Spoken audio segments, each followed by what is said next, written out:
tous, nous revoilà dans le restaurant du Yunnan Middle Eight. La dernière fois, nous avons cuisiné une recette de poisson grillé et un thé au beurre. Cette fois-ci, nous revenons pour cuisiner avec des fleurs et des fruits. Et oui, car la cuisine du Yunnan part toujours à la recherche des saveurs les plus authentiques et les plus originales. Je suis Lisa et bienvenue dans Secret Chef, l'émission qui donne l'écran. Bonjour, je suis le chef cuisinier du restaurant Middle Eight. Je m'appelle Tian Kangbin. Je suis dans le métier depuis 16 ans. J'excelle en cuisine du Yunnan. La première recette est le riz à l'ananas. Au Yunnan, c'est considéré à la fois comme un dessert traditionnel et un aliment de base. Pour cette recette, il faut du riz glutineux et du riz noir. En quelle quantité? Il y a principalement du riz glutineux. Pour 5 kg de riz glutineux, on utilise 1 kg de riz noir.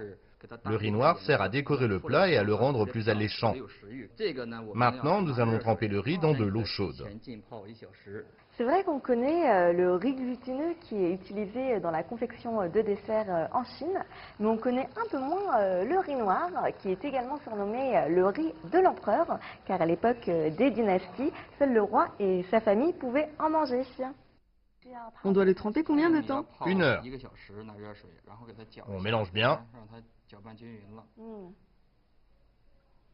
Il faut que le riz absorbe bien l'eau pour éviter que le centre du grain ne soit dur. Je vois. On a trempé le riz pendant 1 heure. Il faut le rincer. Ah bon? Et pourquoi donc? Oui, comme la couleur du riz noir est foncée, une fois cuit, le riz n'aura pas une belle couleur. Il faut le rincer plusieurs fois. Toujours avec de l'eau chaude, Oui, c'est ça. jusqu'à ce que l'eau soit claire. Pas besoin. C'est bon une fois que la couleur n'est plus trop foncée.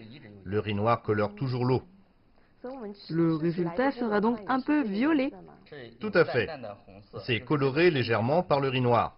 Bien, on commence par cuisiner le riz à la vapeur. Cet objet est fait de bois. C'est un ustensile de cuisine que les Yunanais utilisent pour cuire leur riz.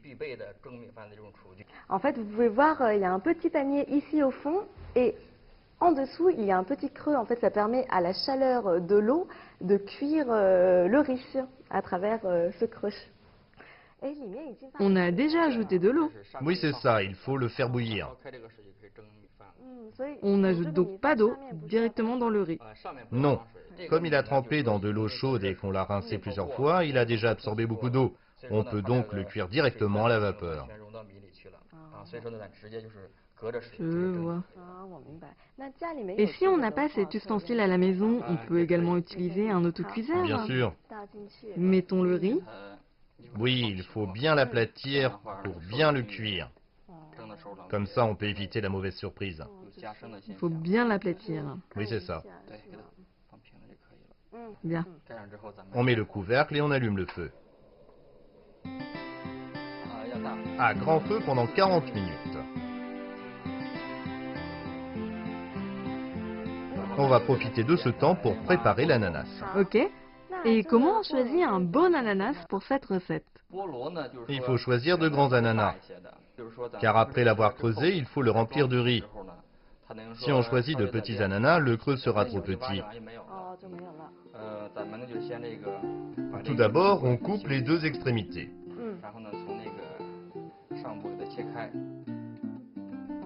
Ensuite, on insère le couteau dans l'ananas et on tourne.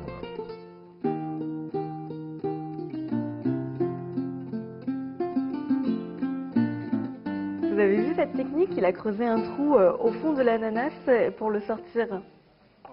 Bien, on a enlevé la chair de l'ananas. On va la couper en dés pour la mélanger avec le riz. L'ananas a l'air bien sucré, hein. Oui, c'est pour ça qu'il faut choisir un ananas bien mûr. Sinon, le goût ne sera pas idéal. On garde également le cœur, ce sera pas trop dur. Si l'ananas est mûr, c'est bon. On va donc mélanger ces dés avec le riz. Oui, c'est ça.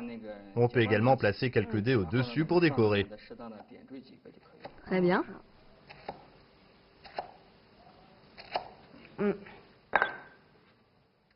On réserve dans un bol. Après avoir coupé l'ananas, le riz est prêt. On peut éteindre le feu et préparer la recette. Pourquoi est-ce que ça sent si bon? C'est grâce à cet ustensile. Le parfum du bois se propage dans le riz. Oui, et la couleur n'est pas très violette non plus. Si on ajoute plus de riz noir, la couleur sera plus foncée.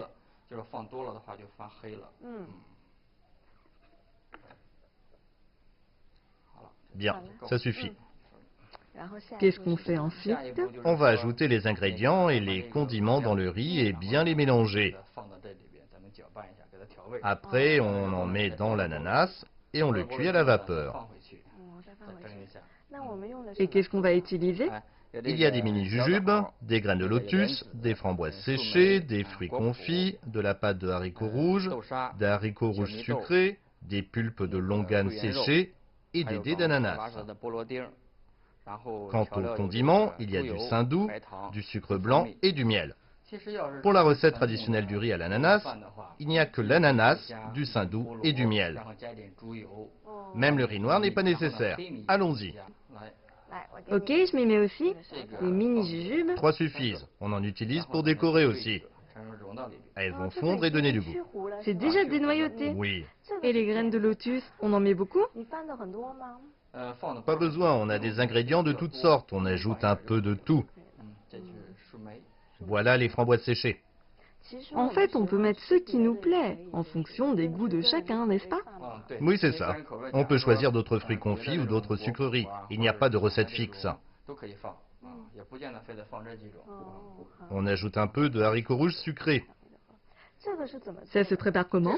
On fait tout simplement bouillir des haricots rouges dans de l'eau sucrée. On ajoute les pulpes de longanes et les dés d'ananas. Un peu plus car c'est un riz à l'ananas. Il faut que l'ananas fonde dans le riz. On mélange. Ok. On ajoute un peu de sucre, un peu de miel et un peu de saindoux. Pourquoi du saindoux? C'est dans la recette traditionnelle. Le saindoux est là pour relever le goût. Est-ce qu'on peut utiliser du beurre à la place? Oui, mais le résultat sera moins bien qu'avec du saindoux. Bien. On peut remplir l'ananas. On met directement le riz? Tout à fait. On met d'abord la moitié. Ensuite, de la pâte de haricots rouges au milieu. Et on forme une couche. Et enfin, l'autre moitié de riz. Et ensuite, c'est prêt. Il faut encore cuire à la vapeur. Ah bon? Mais tous les ingrédients sont déjà cuits. Sauf l'ananas. Il faut faire sortir les saveurs de l'ananas et le faire entrer dans le riz. On décore un peu.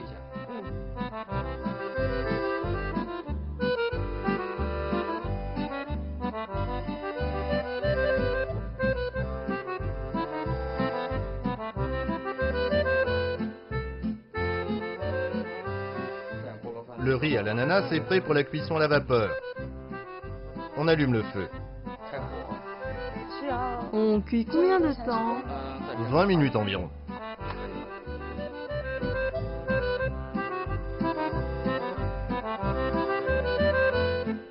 Et voilà, notre riz à l'ananas est prêt.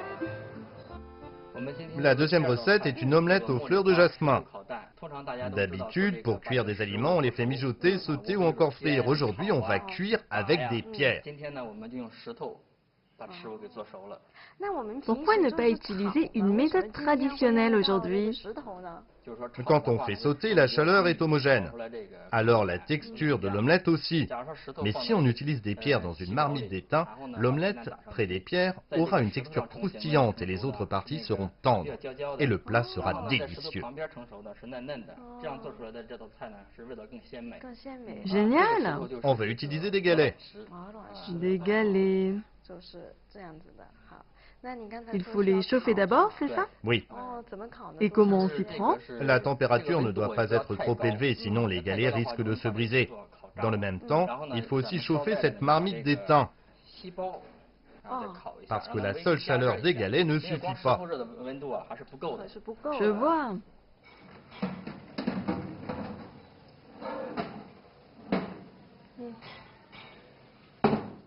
Et on a besoin de quoi pour réaliser cette recette? L'ingrédient principal est la fleur de jasmin. On a bien sûr besoin d'œufs et de ciboulettes. Enfin un peu de sel et un peu d'huile de poireau. On a fait revenir des poireaux dans de l'huile. Oui, avec de l'huile de cuisson. Chez vous, vous pouvez la remplacer par de l'huile d'olive. C'est possible aussi. On commence par casser les œufs. Ok. On en utilise combien? 3. Ça suffit. Un petit conseil, vous pouvez également ajouter un peu d'alcool fort. Ça rendra l'omelette encore plus crémeuse et ça lui donnera un goût bien meilleur.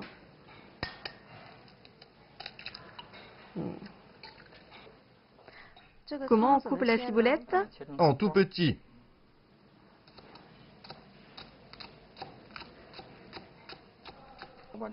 On les ajoute aux œufs.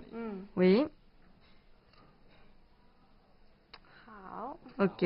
Ensuite, on ajoute l'ingrédient principal. Ce sont... Les fleurs de jasmin. Les habitants du Yunnan aiment manger les fleurs fraîches. Dans le Yunnan, c'est le printemps toute l'année. On peut toujours cueillir des fleurs, y compris les fleurs de jasmin que l'on utilise aujourd'hui, mais aussi des roses, des fleurs de bananier, des fleurs de citrouille et bien encore. C'est vrai qu'il y a ce fameux gâteau à la rose du Yunnan qui est un délice. Les fleurs de jasmin se mangent crues? Oui, elles aident à apaiser l'esprit. Quand on est stressé, on peut en manger quelques-unes. C'est très bon pour la peau aussi. Super. Après, on ajoute un peu de sel. Juste un peu? 3 grammes, c'est bien. Bon.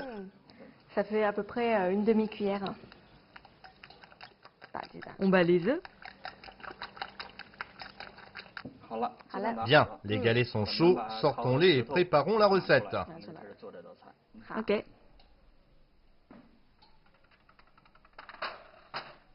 On met ça là.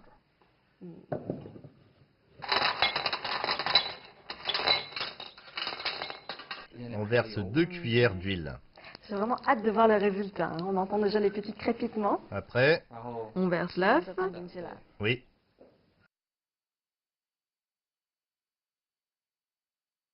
Et voilà, le résultat est spectaculaire. Nous pouvons maintenant passer à la dégustation. Les recettes du Yunnan sont décidément extraordinaires. Nous avons cuit cette omelette avec des galets. Et en ce qui concerne la fleur de jasmin, j'ai l'habitude d'en mettre dans mon thé, car en Chine, ici, on boit souvent du thé à la fleur, mais je n'en ai jamais mangé. Voyons voir le résultat. Le goût de la fleur est vraiment très frais, ça prend un peu le dessus sur l'omelette, mais c'est assez subtil comme goût. On sent également bien les ciboulettes, et quant à l'omelette, ça se rapproche un peu de notre omelette baveuse. C'est très délicieux, c'est légèrement salé. Je vous conseille d'essayer de réaliser cette recette chez vous. Maintenant, nous pouvons passer au riz à l'ananas. Regardez-moi ça, toute cette combinaison de fruits et de fruits confits. Alors, je vais prendre ma cuillère. Hop. Je vais goûter le riz avec un petit morceau d'ananas. Le riz à l'ananas d'aujourd'hui est vraiment très différent de tous les riz à l'ananas que j'ai goûté auparavant. En fait, d'habitude, l'ananas est coupé à l'horizontale et le riz est sur le dessus. Et c'est une version un peu du riz cantonais, c'est une version salée. Alors que le riz à l'ananas d'aujourd'hui ressemble plus à un dessert. Le riz glutiné et mou et très sucré. On sent bien les fruits confits. L'ananas est hyper agréable, hyper doux. Et le riz noir a un petit goût de noisette. On peut finir cette dégustation par une touche de sucré. C'est très bon. Et voilà, j'espère que ces 2 recettes vous ont fait voyager. Et moi, je vous dis à très bientôt dans Secret Chef.